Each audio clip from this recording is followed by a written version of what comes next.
Hey, shalom, shalom. I want to say all praises be to Abanawa, Yahweh, Bahashem, Yahweh Shai, Bahashem, Harakak, Dash. Give honor to the apostles, was a quanium of great millstone to do rule well. Shalom to the sincere brethren. Akim out there across the four winds, the four corners of the globe, pushing the truth, the good news of Yahweh Shai, proclaiming salvation to the elect of Israel, so-called Negroes, Latinos, and Native Americans, and proclaiming the downfall of Esau, Edom, the so-called white man and his wicked empire. So this is gonna go into, the judgment upon Esau, Edom, the so-called white man, because that's one of the mainstays of the scriptures in end-time prophecy, is a judgment upon the nation of Edom, which we know as the so-called white man, for their atrocities and their transgressions against the nation of Israel, which are you so-called blacks, Hispanics, and Native Americans. Hey, so one of the precepts that brothers have historically got is this precept right here, which goes into that judgment upon not just Esau, Edom, but really all of the heathen. So this is the book of Isaiah chapter 14, verse 1. For the Lord will have mercy on Jacob. Come. How is the Lord going to have mercy on Jacob? By delivering the hopefully elect. The brothers out there that you see on the highways and the byways pushing the truth week in and week out. Lord's will, we are part of that number, man. That receive mercy out of the house of Jacob. That's what we're looking for, man. We're looking to have that mercy from Yahweh Ba'ashem Yahweh Shai. And we'll yet choose Israel. So, if you really even somewhat read the scriptures, you will understand that what? The Lord is dealing with the children of Israel, the house of Jacob. That's all throughout the scriptures. Jacob, house of Israel, so on and so forth. It ain't say house of Ishmael, house of Moab. No. House of Israel, the children of Israel. It's all about the children of Yasha'Allah, man. The children of Israel, which is how you say Israel in the Hebrew, Yasha'Allah. And set them in their own land. So we're going back home. Jerusalem, the land of Israel. Showing you that we're not going to be in the land in these last days and times, man. So why are there people over there calling themselves Jews, man? In the land, man. The children of Israel of antiquity, of biblical prophecy, the true children of Israel would not be over there in the land of Israel right now, man.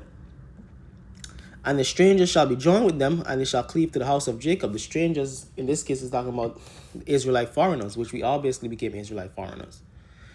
All of us that came back to the fold, we're going to be what? We being joined back to the house of Jacob. We being what? Reclaiming our heritage, converted back to who we truly were. And the people shall take them and bring them to their place, and the house of Israel shall possess them. And now switch it over to the heathen. So what? We're going to take the heathen, and the people shall take them and bring them. And the people shall take them and bring them to their place, and the house of Israel shall possess them in the land of the Lord for servants and handmaids. Talking about the heathen, man. So it kind of jumps, man. Because you see, you could get kind of confused where it says the strangers are first, but those strangers shall be joined with them. That's talking about the Israelite foreigners. And they shall cleave to the house of Israel, house of Jacob. Israelite foreigners coming back, which, like I said, we all became Israelite foreigners. And then in the second verse, it jumps to, and the people shall take them. The them in this place is talking about the heathen, man. And bring them to their place. And the house of Israel shall possess them in the land of the Lord for servants and handmaids. And they shall take them captives, whose captives they were, and they shall rule over their oppressors. And that word oppressor and oppressors is really synonymous with Jake in these times, yeah? You never heard a white man talking about my oppressors. Even most of the other nations, man. People that talk about oppressors is really the Negroes, man. And they are being oppressed by the so-called white man and the other nations. But the white man at the head of that, man. So he says, what? We're going to rule over our oppressors, man. See, they won't bring this out in church, man, because this will rile Jake up, man. This will get Jake to be thinking, man. They ain't going to bring this out where the Lord is sanctioning slavery, man. Well, let's get that. Revelation 13 and 9. That's a good name for a video. The Lord has sanctioned slavery, man. He sanctioned slavery for us because we went off, and he's gonna sanction slavery for you heathens, cause you naturally supposed to be our slaves, man. And plus, you committed all type of atrocities against us, man. Revelation chapter 13, verse 9. If any man have an ear, let him hear. If you have understanding, understand this. He that leadeth into captivity, so he that leadeth into captivity shall go into captivity. So if you put a people in slavery in captivity, what's gonna happen? And he that leadeth into captivity shall go into captivity. He that killeth with sword must be killed with sword.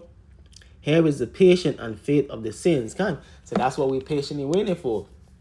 For he that leadeth into captivity, to go into captivity.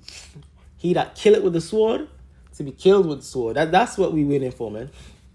That's what the us as Israelites of the hope for the elect are waiting for. For they that leadeth into captivity, to go into captivity, man. You understand? That's what we patiently are waiting for, man. And if you have a problem with that, you have a problem with the Lord, Yahweh Ba'ashem Yahweh Shai. You see, we here, a great millstone, we here in the truth, we here in the bosom of Yahweh Ba'ashem Yahweh Shai. We with that, man. We with slavery, man. We with all of that, man. Because the Bible sanctions it, man. See, you people, you heathens, you didn't have a problem when we was in slavery. You don't have a problem with Jake being in the ghettos and slums of America, whether it be Chicago, the South Bronx, South Central. You don't have a problem with Jake being in a low-level condition that he in, man. But you have a problem with us saying, nah, this ain't our natural estate. We are the children of Israel. You have a problem that we belongs, like the scriptures say, we the chosen people. You have a problem with that. But you rightfully so, man. You know what I mean? I ain't mad at the heathen. I ain't mad at the so-called white man for thinking and doing what they do. I really mad at you simple-minded 2/3 niggas, man. Because you just can't get it, man. But that's why you're going to have to face, you're going to have to come back on the other side, man. Isaiah chapter 14, verse 21. Prepare slaughter for his children, for the iniquity of their fathers. Because ultimately you are your fathers coming back. And you benefit from the ill-gotten gains and dealings that your fathers did, Esau, Edom. That's why you could be proud to be an American. Because of what your forefathers did, man. You know what I mean? You run this country because of what your forefathers did, man. Prepare slaughter for his children, for the iniquity of their fathers, that they do not rise, So, hey, the Lord going to take you out, that you do not rise, man. So, totally, what I would say, put you in submission. Put you in subjection. That they do not rise, nor possess the land, nor fill the face of the world with cities, For I will rise up against Babylon, for I rise up against them, said the host, and cut off from Babylon the name, and the remnant, and son, and nephew, said the Lord. So the Lord's going to jack Babylon up, and Babylon is representation of the kingdom of Esau, Edom. Babylon the Great being modern day America. This is the top kingdom of Esau, Edom. So the Lord is going to totally cut this place off, pursuant to Malachi, Malachi 1 and Malachi 4 chapter. You understand? And Babylon is what? The ruling kingdom of Esau, Edom. So the Lord is going to totally cut off Esau, Edom from power. Because this man don't need to be in power, because we see what happens when he's in power. We have all type of madness. Let me get that. We have all type of madness on Isaiah 10 and 1. One to them that decree unrighteous decrees. God, we have unrighteous decrees. Men marry women, men marry men, women marry women. Men change into women, women change into men. They're saying, Jake, you 3/5 of a man. They're dehumanizing us. You can worship any god you want to worship. All of these are unrighteous degrees that's not biblical. You understand? That is not biblical, and it's against and it's against the law, statutes, and commandments of Yahweh Yahweh Shai. Isaiah chapter 10 and 1. One to them that decree unrighteous decrees and outright grievousness, which they have prescribed. Kind of grievousness, man. I mean, they're Their laws grieve us, man. A woman could leave her man, a husband, and and get it for alimony, man. Cheat on her husband and nothing happens, man. So on and so forth, man. These women all out of order and they're allowed to be that way. The children all out of order, man. Your children go buck up against you, curse you out, all of that. And hey, if you do anything to them, you're going to jail, so on and so forth. It just, this law, and one thing about American law, man, it's very complicated. It's very ambiguous in a lot of senses, man. It is not straight to the cut. There's loopholes, man. It ain't no loopholes with Yahweh Hashem Yahweh Shai, man. Like a man could commit murder and get off on a loophole. What type of shit is that, man? Or two men could commit murder, one of them snitch and the other one get off, man. What type of shit is that? That ain't in the law. So American law is just what you call it? It's unrighteous dealings, man. It's an unfair balance, man. And the Lord is all about balance and righteousness, man. You understand? So that's why this man gotta be taken out. His whole system is corrupted, man. It ain't honest, man. And we know the Lord hates a liar, man.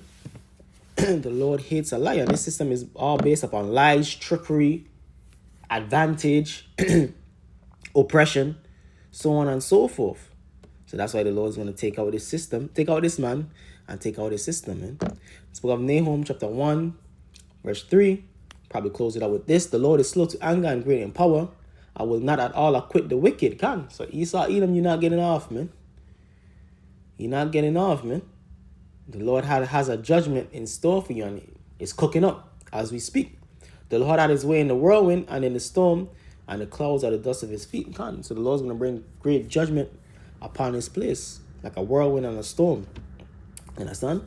And that's talking about that destruction that's going to come upon Esau, the nuclear destruction, and also the chariots, man. That's going to come back and wreak havoc upon this place, Babylon the Great, man. You understand?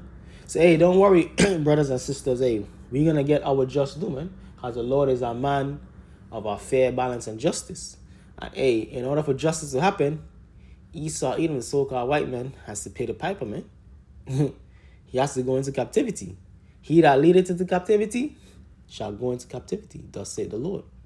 Hey, so with that, hope you brothers and sisters were edified and uplifted and encouraged. I'm going to say all praises be to Abanawa Yahweh, Bahashem Yahweh Shai, Bahashem Harakak Wadash. The balance of the apostles was a quanium of great millstone who do rule well. And shalom to the elect. Kwame Ashala, Abad Babal.